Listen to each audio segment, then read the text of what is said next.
Y buenas tardes a todos y a todas. En principio, antes de nada, pediros disculpas porque me encuentro con soy uno más de los cientos de ciudadanos de este país que hoy en día están aquejados por la gripe, como ha sido portada en las noticias. Hay hospitales colapsados. Mi caso no ha sido para tanto, no he tenido que ir al hospital, pero sí os pido un poquito de paciencia, sobre todo porque mi voz no es la que suele ser y mi estado de ánimo tampoco. Entonces, bueno, esperemos que eso no influya en la calidad de lo que vais a escuchar y que lo encontréis de vuestro agrado.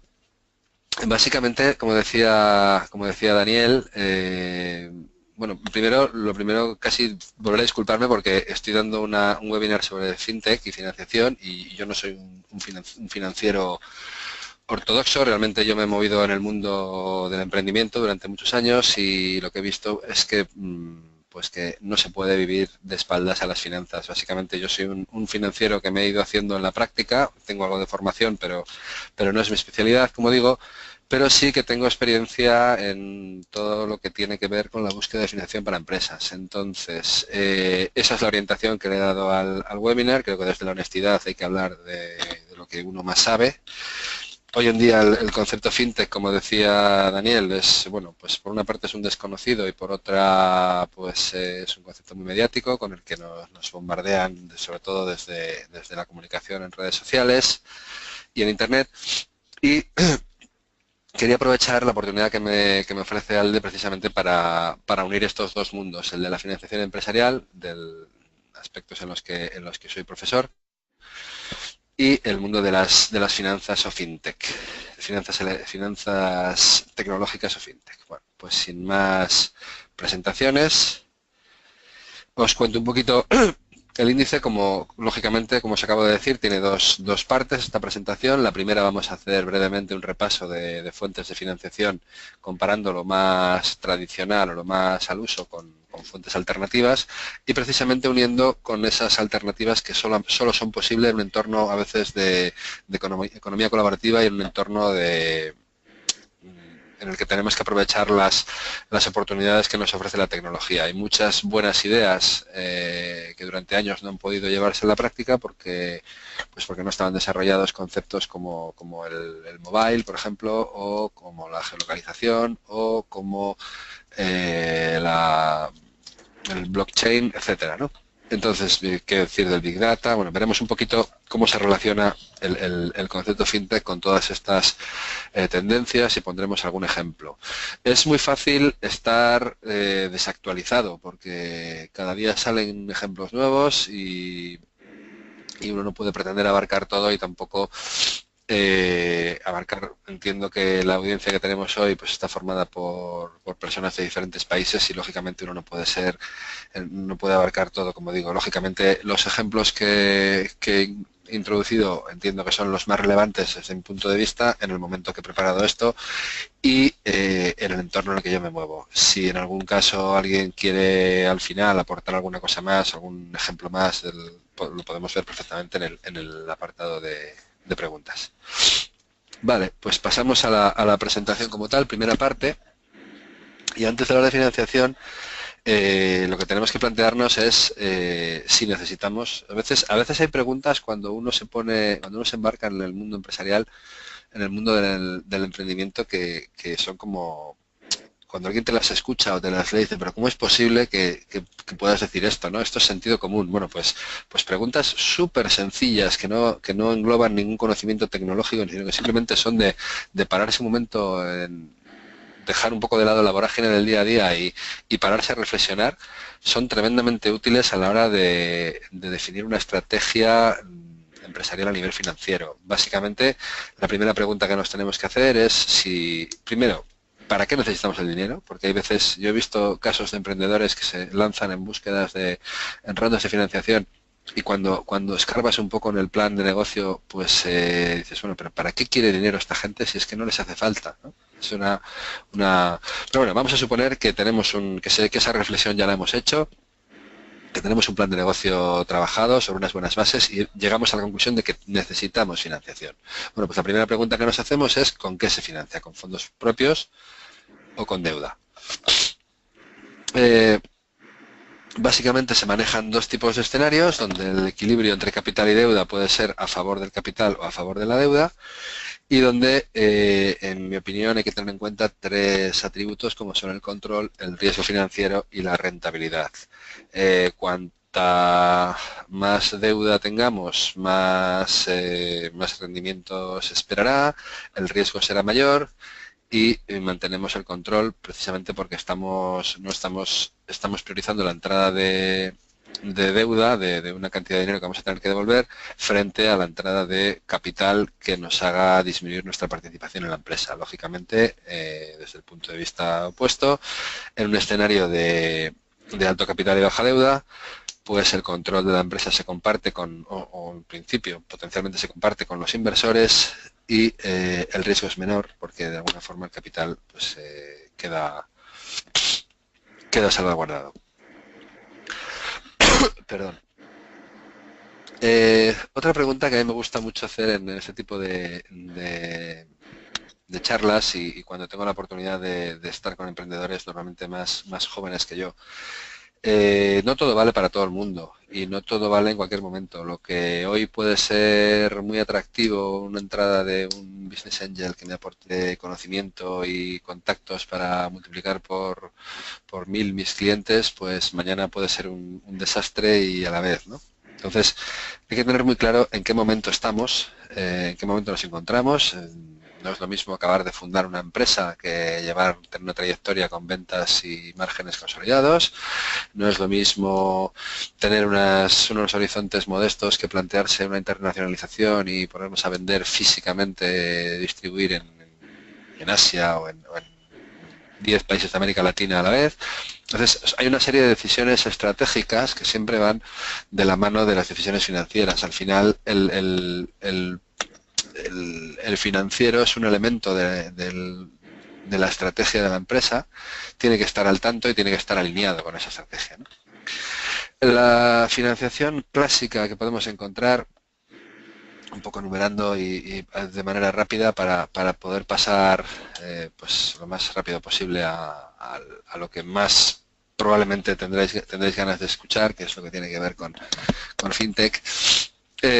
Bueno, hablamos de posibilidades de financiarnos con deuda bancaria, que es en tiempos de crisis, lógicamente, pues los bancos han cerrado el grifo, aunque ahora, bueno, pues están abriéndolo otra vez con unos criterios a veces sorprendentes. Pero, como digo, las épocas de crisis han sido épocas muy buenas para replantearnos formas alternativas y para ser creativos al final, ¿no? Es muy conocida la expresión que ante una dificultad pues uno puede rendirse o puede intentar buscar una solución y que los tiempos de crisis hay que saber transformarlos en tiempos de oportunidades, ¿no? Pues queda dicho con eso. La financiación pública es un absoluto entramado de opciones y de posibilidades administrativas que dependen de los gobiernos de cada país y que lógicamente pues hay que conocer todas las opciones a nuestro alcance, hay que contar con los asesores adecuados porque puede ser determinante. Una ayuda en un momento dado, un crédito blando tipo los que puede haber de ENISA en España o entidades similares en América Latina o fondos de cooperación, etcétera, pueden básicamente poner un proyecto. O sea, pueden hacer que un proyecto sea posible o ponerlo fuera de juego, ¿no? Otro tipo de financiación al que se acude mucho en el entorno del emprendedor es lo que llamamos las 3 Fs, familia, en inglés Family, Fools and Friends, familia, amigos y locos, ¿no? Aquellos enamorados de nuestro proyecto o que somos capaces de enamorar, que se convierten en compañeros eventuales de viaje y que muchas veces pues pueden, sin intentar con lo que estoy diciendo sentar cátedra, ni mucho menos, muchas veces puede convertirse en un problema mayor que lo que están solucionando. Hay que elegir bien porque entran en juego temas más allá del dinero, temas emocionales y todo ello requiere un proceso de, como digo, de estrategia, de estudio y de decisión con criterio.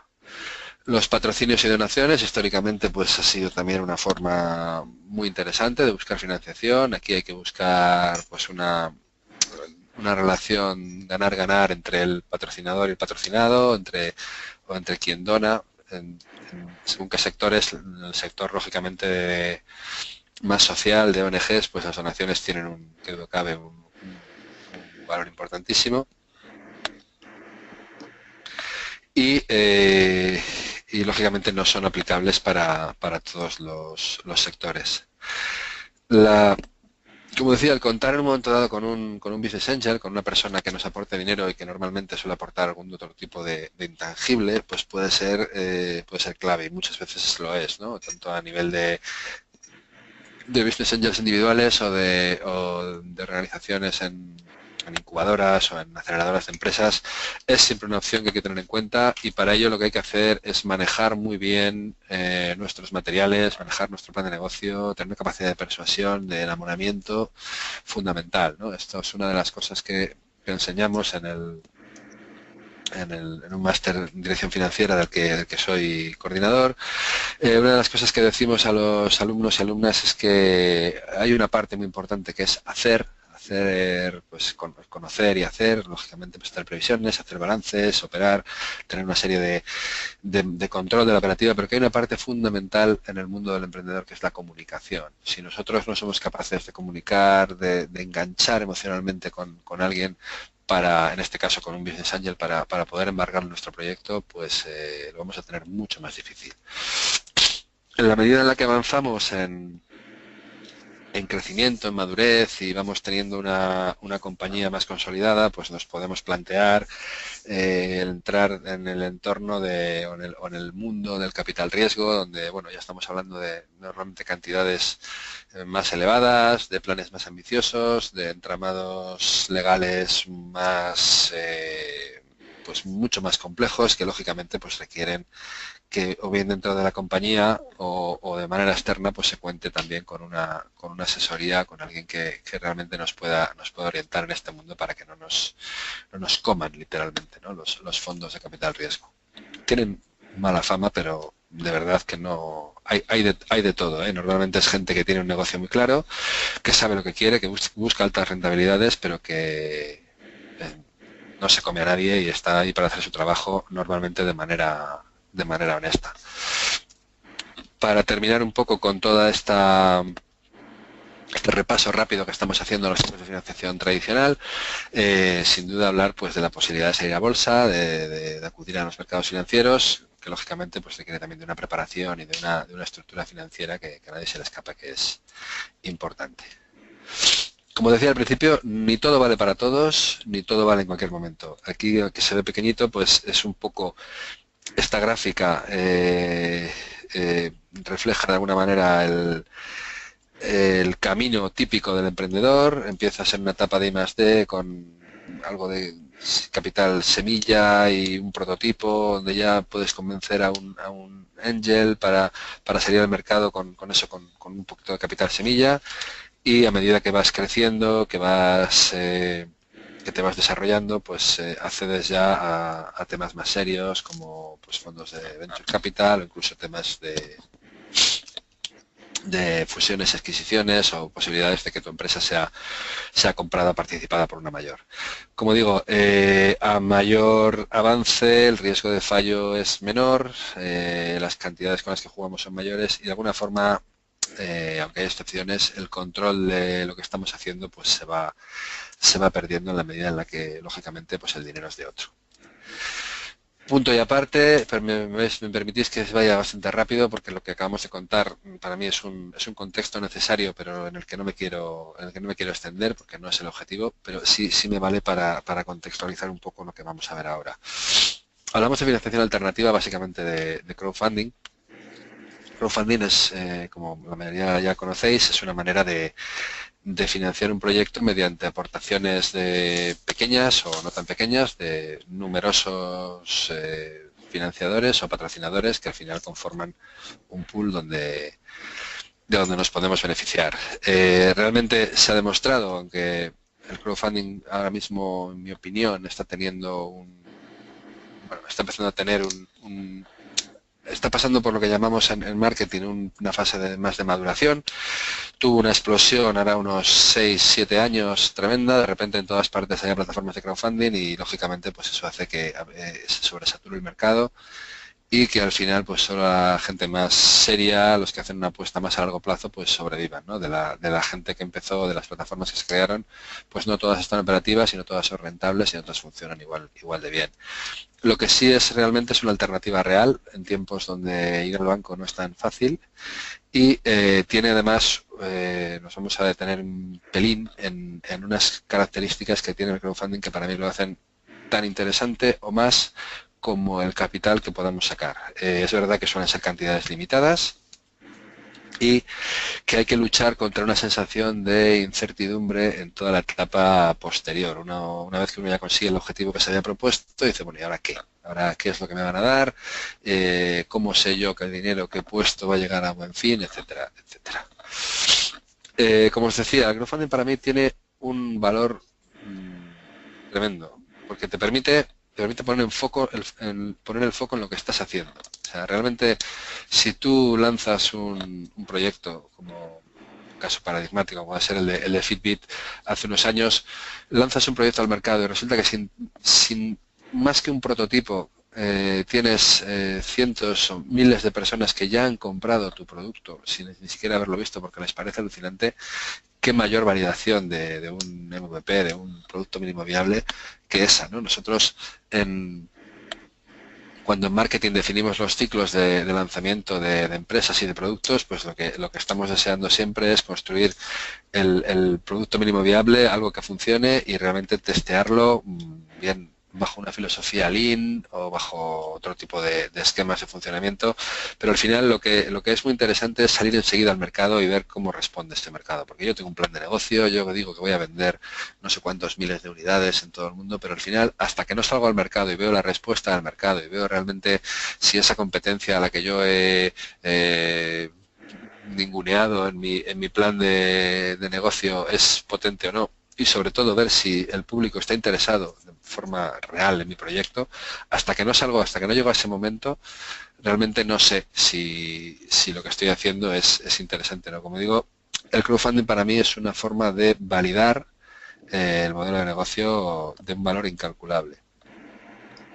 Y otro poder grande que tiene, muy grande, y es que estamos haciendo marketing desde el principio. O sea, cuando nosotros lanzamos una campaña de crowdfunding para un producto, un servicio, una empresa determinada, lo que estamos haciendo básicamente es comunicar, o sea, es viralizar y es definir, poner los pilares de una estrategia de social media que seguramente vamos a tener que desarrollar en el futuro y que este proceso, si somos inteligentes, nos va a permitir, pues eso, ir poniendo las bases bien asentadas, ¿no? De alguna forma, el haber obtenido una ronda de crowdfunding favorable, pues se puede equiparar, y por eso lo pongo entre comillas, al haber tenido ya una ronda de inversión favorable. Es un éxito que podemos vender a futuros inversores y, bueno, pues cuando han confiado en nosotros un determinado número de personas, pues nos guste o no, somos más fuertes que si no contáramos con ese apoyo, ¿verdad? Perdonadme un segundito. Ya os digo que tengo un trancazo impresionante. Perdonad. Seguimos un poquito. En el crowdfunding es fundamental una buena estructura y saber qué hacer en cada una de las fases. Es importante tener un producto definido, es importante, el hito fundamental es el lanzamiento de la campaña de crowdfunding, que debe ir acompañada de una campaña de marketing. Como decía al inicio de la presentación, para de alguna forma mitigar esa sensación de incertidumbre que nos provoca saber qué es lo que va a pasar después con nuestro dinero, ¿no? Lanzamos el crowdfunding, conseguimos el dinero y luego qué. Bueno, pues todo eso, ese luego qué es algo que tenemos que no se debe improvisar y debe estar totalmente diseñada la campaña desde el principio hasta el final, qué recompensas vamos a hacer, cómo vamos a comunicar, etcétera, etcétera. Como digo, las claves: planificar los hitos, los contactos que vamos a hacer, qué nos cuesta cada fase, fundamental. Muchas campañas no llegan a buen puerto porque no se evalúan bien los costes y resulta que al final pues es una especie de lo comido por lo servido o ni siquiera eso, lo cual es dramático. Hay que plantearse una estructura, un timeline semanal. Hay que trabajar con objetivos semanales. Hay que tener muy bien estudiado cuáles son las recompensas con las que vamos a a gratificar a nuestros patrocinadores y como por supuesto la comunicación es fundamental, o sea, el retroalimentar a esa gente que nos está dando su dinero, mucho o poco, es algo que más allá de la noción de respeto que podamos tener por las personas, pues es algo que desde el punto de vista del éxito profesional y de que nuestra empresa sea percibida como algo positivo, pues es clave. Aquí está el ejemplo de Pebble. Antes he dicho Fitbit, me he equivocado. Realmente era Pebble lo que os quería decir. Es en la prehistoria de los smartwatch, pues esta gente consiguió salir al mercado con 10 millones de dólares en crowdfunding, 69.000 compradores, antes de haber fabricado un solo elemento. Entonces, bueno, pues imaginaros, ¿no? Hoy en día esto es muy difícil de replicar, también os lo digo, no es la panacea, pero sí que conviene embarcarse en una campaña de crowdfunding teniendo muy claro qué queremos, qué podemos conseguir y cómo conseguirlo. El crowdlending es un poco una evolución o tiene el mismo esquema, simplemente que lo que hacemos son pequeños préstamos de particular a particular o de particular a empresa, normalmente en proyectos que tienen algo de social o algo de impacto positivo, ¿no? En España y en el mundo latino en general, en mi opinión, está siendo desarrollado de forma pues más lenta. Perdón. Pero sí que en el mundo anglosajón pues está demostrando una cierta buenas experiencias con una cierta rentabilidad. Probablemente los mercados latinos pues seamos más sensibles a una cierta tradición morosa o a un sector que de alguna forma pues nos guste o no, siempre estamos en el mundo de las finanzas, pues siempre estamos mirando a Londres, ¿no? De alguna manera y a los Estados Unidos de América. Así que bueno, ha habido avances en este sentido, pero todavía yo no diría que el crowdlending es una alternativa de financiación que está tremendamente desarrollada en España y en América Latina. Vale, segundo punto y aparte de la presentación. Ahora lo que vamos a hacer es, hemos hecho un dibujo de un escenario, de dónde nos queremos financiar, fuentes de financiación más o menos clásicas, fuentes de financiación alternativas o ligadas a desarrollos tecnológicos, y ahora vamos a ver un poco cómo tanto la banca, desde el punto de vista más general, o estos otros modelos de financiación alternativa, están siendo no diría yo canibalizados, pero están siendo muy influenciados por todo el desarrollo de las empresas fintech. Fintech, al fin y al cabo, es Financial Technology, nos gusta mucho, sobre todo a los medios de comunicación, hacer este tipo de acrónimos, y lo que engloba el mundo de las fintech es un mundo tremendamente variado y en el que es muy difícil centrar ¿cómo decirlo?, centrar una tendencia o centrar una definición, porque realmente es toda aquella aplicación que tenga que ver con tecnologías de la información, con mobile, con Big Data, que está ligada al entorno financiero. El entorno financiero, como os podéis imaginar, pues es enorme y va desde los seguros, la banca, los préstamos, ahora vemos un poco diferentes sectores. ¿Qué es lo que une a todo este tipo de empresas que englobamos bajo el paraguas de fintech? Que de alguna forma la tecnología crea y añade valor sobre lo que ya teníamos, pues si alguien ha sufrido la necesidad de trabajar como autónomo en España y se enfrenta trimestralmente a una liquidación de gastos donde hay que presentar las partidas de IVA y los gastos y facturas y tickets y demás, pues bueno, de repente que una aplicación simplemente haciendo una fotografía a un ticket la archive en una base de datos y eso nos sirva para presentársela a los organismos correspondientes, pues lógicamente es añadir un valor incalculable, es al final mejorar tiempo y mejorar la calidad de vida de los trabajadores, ¿no? o por ejemplo aplicaciones pues de pagos móviles, tanto para aparcamientos en grandes ciudades como para gestión de pagos entre particulares que están lanzando casi todos los bancos grandes. Es una manera de, perdón, como digo, de crear un valor incalculable para el usuario final, ¿no? Y que muchas veces involucrar a usuarios que hasta ese momento no tenían un contacto real con el mundo de las finanzas, pues hacerles partícipes de este mundo. Por otra parte, un atributo que a mí me parece muy interesante es la desintermediación, porque hasta ahora estamos acostumbrados a que todo lo que tiene que ver con dinero tiene que pasar por un banco y eso se está empezando a acabar. Se está empezando a acabar de una manera relativa porque, como veremos un poquito más adelante, la banca no se está quedando quieta y la banca es ahora mismo uno de los motores precisamente de las fintech, ¿no? Desde mi punto de vista, tenían la opción de quedarse a un lado mirando cómo hacían cosas los demás o embarcarse en proyectos de tecnologías de la información interesantes. Nadie se le escapa en prensa, pues tanto la Caixa como BBVA, Santander, están sacando ING, están sacando aplicaciones móviles que van encaminadas a pelear con estas otras empresas que han llegado un poquito antes, tal vez, porque es verdad que los bancos se mueven muy despacio, son empresas muy grandes y les cuesta. Y bueno, pero aunque han llegado un poquito antes, el peso y la importancia que tienen las entidades bancarias, pues hace que precisamente eso, lo que decía, nos están convirtiendo en un actor decisivo en el mundo de las fintech. Se mejora la eficiencia porque al final estamos haciendo las cosas mejor o más ordenadas o con menos tiempo, o ya no dependemos de un gestor para hacer una declaración trimestral de gastos.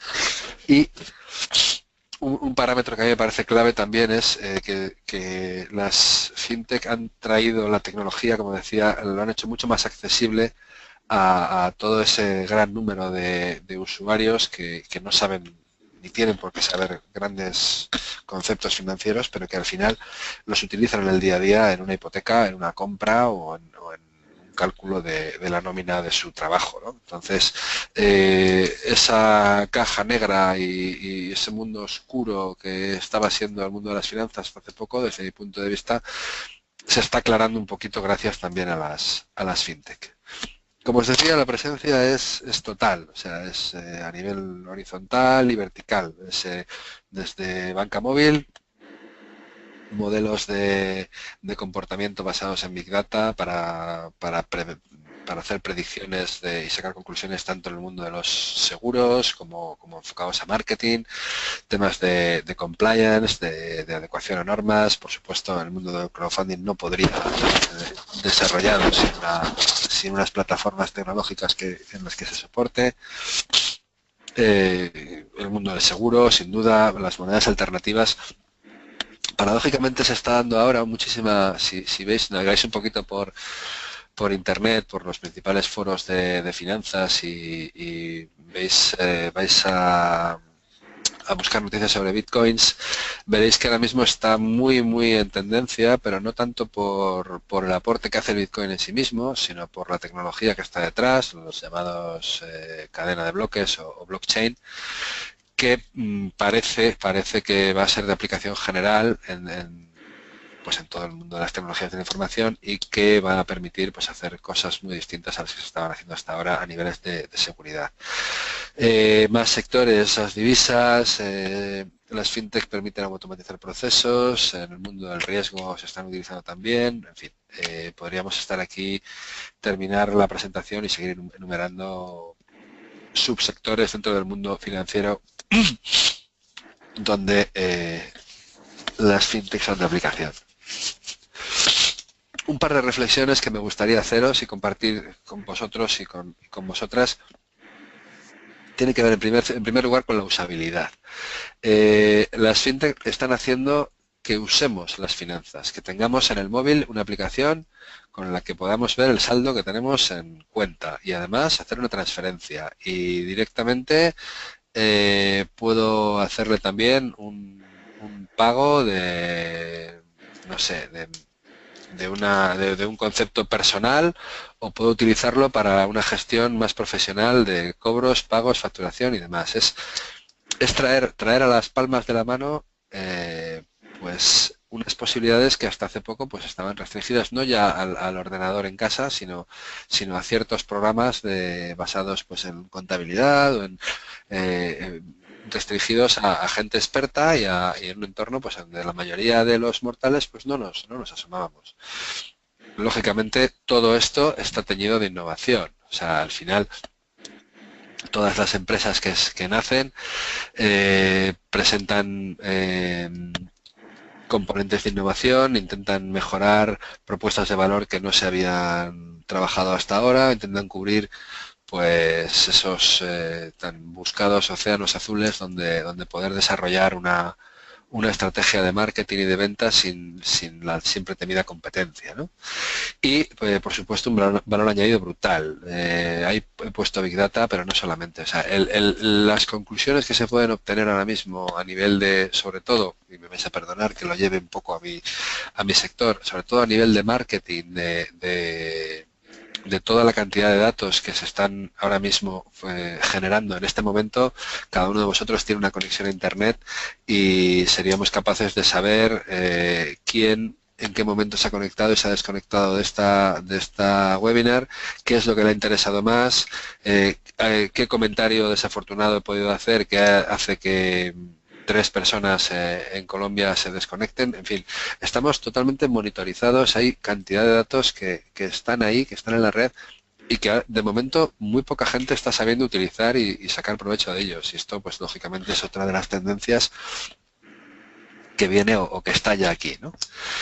Otra reflexión que no tiene tanto que ver con maquinitas y con electrónica y que a mí me gusta mucho tiene que ver con la economía colaborativa. De siempre, de hecho antes que hubiera monedas, pues el ser humano se comunicaba y se relacionaba a través del trueque y hay ejemplos anecdóticos de comunidades que trabajan con estos sistemas pero más allá de lo anecdótico y de lo pintoresco y si queremos, el mundo de las fintech nos ha acercado una manera de funcionar en economía colaborativa que lógicamente no sería posible. O sea, conceptos de negocio como Airbnb, como Uber o no sé, cientos más de modelos que se basan en compartir información entre iguales, simplemente no serían posible y eso, bueno, pues gustará más o menos al sector, en este caso hostelero y al sector del taxi de cada país,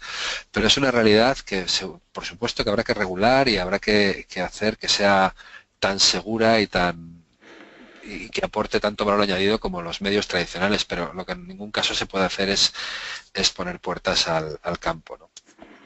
Y como digo, este tipo de posibilidades nos la ha dado la tecnología, las fintech. Otra reflexión que adelantaba hace un momento es que todo esto empezó o ha crecido gracias al entorno emprendedor, al entorno de muchas startups que con poquita ayuda y como decíamos, pues con probablemente un business angel o un esquema de financiación que tenía que ver con todo lo que hemos visto en la primera parte del webinar, como digo, empezó en un contexto de startups, pero la banca enseguida ha visto que aquí había mucha tajada, había mucho mercado que cortar, no se quería quedar atrás y ha recuperado rápidamente, ha hecho y se están haciendo compras de empresas que funcionan por parte de entidades bancarias y por fondos de capital y es un proceso interesante que sin duda va a seguir activo en los próximos años. Algunos ejemplos, como os decía, ponerse a dar ejemplos aquí es no parar. Habría que hacer un webinar con casos de éxito o intentar explicar 2 o 3 casos y nos costaría hacer en una hora entrar en detalle. Por eso no he querido tampoco ser demasiado pesado en este tema. Tanto, pues un poco cosas que os sonarán, probablemente Betterment o eToro, que es una red social muy curiosa donde tú puedes hacerte tu red social y copiar, entre comillas, es una red de inversión, con lo cual toda la gente que está dada de alta son inversores que compran y venden. Entonces tú de alguna forma puedes crearte un perfil en función de gente que te parece pues fiable o puedes de alguna manera imitar o intentar imitar el perfil inversor de gente de tu red, ¿no? o Bancredit, por ejemplo, para préstamos online, ha tenido un desarrollo tremendo, que ahora mismo pues no sé si está pasando por su mejor momento, en fin. Adyen para pagos multicanal. A nivel de España, y aquí igual me falta alguna cosa nueva, por ejemplo, hemos hablado de Zank y de Fintonic. A mí me gusta mucho lo que os decía antes, el caso de ExactAtax, por ejemplo, que es una aplicación para facturación y contabilidad, que es la primera que ha sido, creo que ya no es la única, pero fue la primera admitida por la Hacienda española para, con una simple foto de una factura, que eso fuese un documento legal y que no hubiera que hacer ningún tipo de trámite más. Que digamos que la aplicación se encargaba de hacer todos los trámites necesarios para poder hacer la presentación de gastos. Captio ahora mismo está, que es del grupo Lantares, está ahora mismo en un proceso de compra de estos que os decía, ha sido absorbida o está siendo absorbida por una multinacional, creo, financiada por estoy muy seguro si es Israel o Dubái. Podría, no voy a dar el dato porque corro el riesgo a equivocarme. Como os digo, muchos ejemplos, muchas empresas están funcionando, pero atención porque es verdad que el sector, como pasa siempre, como pasó en las telecos, como ha pasado, está pasando en e-commerce, ha vivido un momento de explosión, de repente había fintech por todas partes y para todo, y lo que está viendo ahora o lo que va a empezar a ver ahora es un ordenamiento del sistema, ¿no? De alguna manera en todos los foros de tendencias se habla de que como siempre pues los que van a quedar son los grandes, los que hacen, no grandes, sino son los serios, los que hacen las cosas bien y los que tienen un plan un poquito a medio y largo plazo y no solamente a corto. Dentro de las tendencias que he podido sacar un poquito, nada, creo que nada nuevo de lo que ya hayamos dicho hasta ahora, destacar un poco lo que os decía de la tecnología o la sistemática blockchain. Yo no soy un experto en redes, no soy informático, pero hasta donde llego, blockchain ha sido desarrollado por la empresa que lanzó los bitcoins y es una manera de distinta a cómo se está funcionando ahora mismo en Internet, de forma que toda la información sensible a poder ser hackeada o a poder ser alterada está disponible a la vez en una serie de nodos que hacen prácticamente imposible que eso sea alterado, sea modificado a la vez, con lo cual se garantiza tanto la seguridad como la identidad, que es un parámetro muy importante a la hora de definir una aplicación. Uno de los principales problemas con los que se enfrentaban las primeras fintech precisamente era cómo hacer en un mundo donde el hackeo y la piratería está a la orden del día, cómo hacer un producto donde yo vaya a meter allí mis claves y donde vaya a mover mi dinero. Al final no olvidemos que estamos hablando de mover dinero y yo voy a mover mi dinero desde una aplicación donde meto una clave y una contraseña, y si yo hago eso, pues, ¿qué impide a un hacker en Singapur hacer lo mismo, ¿no? Bueno, pues gracias a esta tecnología parece que la tendencia es clara en este sentido y que va a hacer mucho para que la seguridad y la identidad de las transacciones se vea mejorada.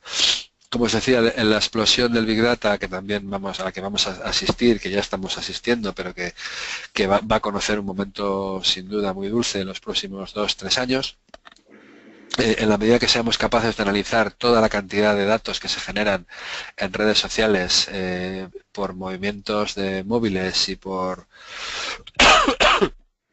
en general por toda la actividad que desarrollamos en la red, que es prácticamente cada día mayor, el que sea, como decía hace un rato, el que sea capaz de extraer conclusiones y se posicione en este campo, pues va a tener mucho ganado. Y por supuesto, pues tecnologías, todo ya es móvil, todo lo tenemos en el teléfono, en el iPad, los más avanzados ya en el reloj y dentro de poco, pues quién sabe dónde, ¿no? La economía de los wearables es otra de las tendencias que se está poniendo claramente a la cabeza y en este sector pues no va a ser una excepción, ¿no? Y por supuesto todo esto encaminado a trabajar en nube, a trabajar en la nube en una serie de servidores deslocalizados y de forma que las cosas ya no dependan de un ordenador potente o o no, sino que simplemente tengamos todo en la nube de manera segura, cosa que tiene pues unas reticencias tremendas, ¿no? Como os decía, la voy a acelerar un poquito porque quería dejaros unos minutos para que podáis hacer alguna pregunta. Como os decía, dentro de las tendencias que podemos observar, pues para mí es clave, va a haber una regulación natural. De alguna forma la banca va a jugar un papel importante porque va a determinar, pues con compras y con absorciones y con lanzamientos de productos, va a tener un impacto importante y va a haber una reordenación del sector que siempre que ocurre algo así, pues es necesaria, ¿no? Para unir un poquito los dos y darle un poco de coherencia a esta presentación un poco extraña que hemos hecho partiendo de cómo se financia una empresa, a hablar de tendencias en fintech, cosas que pues bueno están relacionadas pero que no son evidentes.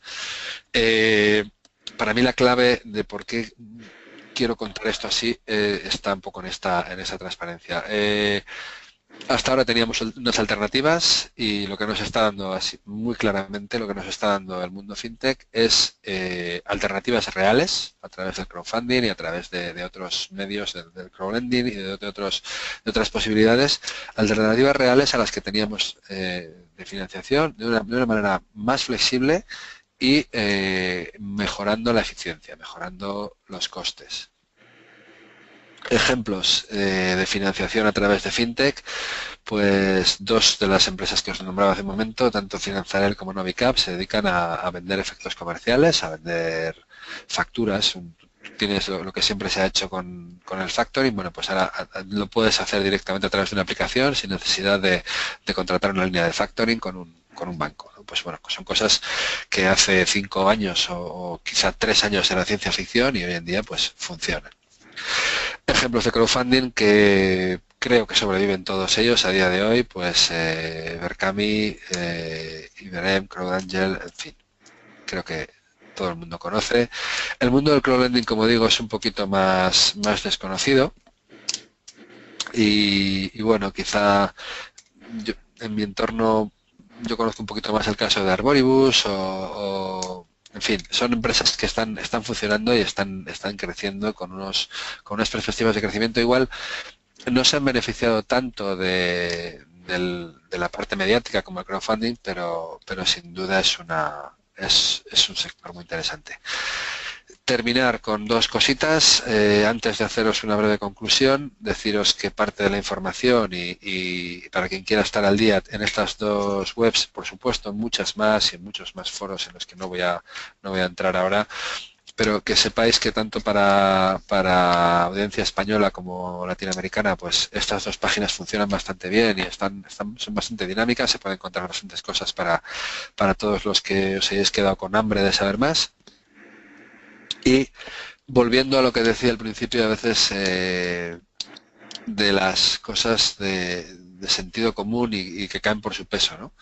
Al final, la conclusión de todo esto, o sea, estamos inundados por datos, por empresas que nacen, por productos nuevos, servicios nuevos. Cada día, si nos dedicamos a buscar, podríamos encontrar cientos de propuestas nuevas que al final, pues muy pocas veces llegan a algo real, ¿no? Algo realmente útil y que aporte un valor añadido. Lo que es claro es que la tecnología nos está haciendo aumentar las opciones, nos permite trabajar mejor en la medida en la que nos aumenta el mapa de opciones disponibles, y algo que cae por su peso, pero que de verdad que es algo básico. O sea, debemos conocer cuáles son nuestras opciones, hay que saber cuáles son las opciones de financiación. Como decía al principio, dependiendo de en qué momento nos encontremos, dependiendo de la naturaleza, del producto, del servicio, del ciclo de vida, hay que conocer todas las alternativas para poder elegir en cada momento lo que se adapta mejor a nuestro caso. Y creo que con esto, cuando quedan 8 minutos para las 8 de la tarde aquí en Madrid, pues me voy a despedir de vosotros hasta... Ahora supongo que habrá alguna pregunta que me pueda pasar Daniel, las que ya habréis estado haciendo este rato. Intentaré contestarlas en la medida de lo posible y sobre todo, pues eso, muchísimas gracias por aguantar ahí, por estar esta hora escuchando, prácticamente una hora escuchando lo que os he querido contar. Muchísimas gracias y buenas tardes. Muchas gracias por tus explicaciones, Nacho. Esperamos ahora a ver si alguno de los asistentes tienen alguna duda que plantear y mientras nos trasladan esas cuestiones, recordamos nuevamente que el webinar ha sido grabado, de modo que lo recibirán posteriormente en su correo electrónico y aprovechamos también para informarles de que la próxima convocatoria de másters de ALDE se encuentra actualmente abierta, cuyo comienzo de clases es en marzo y cuyos máster que encajan más con la temática de hoy, entre otros, son el MBA con especialidad en dirección financiera y el máster en dirección financiera. Vale, ya llegan algunas preguntas. Juan Guillermo Herrera pregunta que por qué el rendimiento es mayor con deuda que con capital propio. No sé exactamente. Bueno, sí, el rendimiento, a ver, desde el punto de vista de el rendimiento que se espera, de alguna forma el capital propio, aunque no sea cierto al 100%, lo consideramos siempre un capital sin coste. Si tú consigues que un inversor entre en tu empresa y aporte una cantidad de dinero, quedarás con él en remunerarle de alguna manera, pero ¿cómo explicarlo? No tiene un coste tan evidente y tan claro como es el coste de la deuda. Al final tú vas a un banco y tienes un tipo de interés y estás obligado a sacarle un rendimiento a ese dinero que estás teniendo para poder pagar el interés de la deuda que estás solicitando. Es un poco eso lo que queríamos decir, ¿no? Perfecto. No sé si he contestado a tu pregunta. Bueno, esperamos a ver si nos indica algo al respecto. Carlos Espinosa pregunta que cómo intervienen los organismos reguladores en cada país. No sé si... Uf, pues efectivamente, en cada país, a ver, si bien es cierto que depende, si estamos hablando de contabilidad, por ejemplo, de aplicaciones para contabilidad pues se intenta, o sea, hay unos esfuerzos, sobre todo por parte de los países, entre comillas, siempre más desarrollados o que tienen un sistema financiero más maduro o más antiguo. Hay unos esfuerzos por estandarizar en las normas internacionales que sí que son de referencia y más o menos de aplicación universal, pero con todas las reservas del mundo. En otros aspectos, como pueda ser la financiación pública, pues lógicamente eso depende del tipo de gobierno, del color, incluso dentro de un mismo país, pues si eso es de España, es donde más la pregunta, y conoces un poquito el tejido de subvenciones y de ayudas que ha habido, pues no es lo mismo. Los gobiernos socialistas tenían unas prioridades que no son las mismas que tiene el gobierno del PP, ¿no? Entonces, sin entrar a valorar y hacer ningún juicio político al respecto, cada gobierno dentro de su ideología y de su forma de entender la economía, pues regula y administra el dinero destinado a promocionar y a subvencionar, porque prácticamente todos los sectores tienen algún tipo u otro de subvención, en función de los planes estratégicos con los que cuentan para gestionar el país. Ahí sí que no te puedo dar una respuesta global. Sí es verdad que la mayoría de organismos tienen o sea, los países menos avanzados, entre comillas, pues o se miran en países más avanzados e intentan copiar lo bueno, y eso es algo que suele funcionar. O sea, si hay un fondo destinado a la promoción de nuevas tecnologías que ha funcionado pues en Alemania y en Inglaterra durante los años principios de los 2000, pues unos años después resulta que nos llega a España a través de las comunidades autónomas pues unas ayudas precisamente para que las empresas puedan invertir en tecnología, ¿no? Entonces, bueno, pues ese tipo de cosas se van transfiriendo de alguna manera, pero no hay una sistemática global. Por lo menos yo no la conozco. Vale. Eric Florencio Ponce pregunta que cómo se puede justificar el endeudamiento directamente proporcional con la rentabilidad.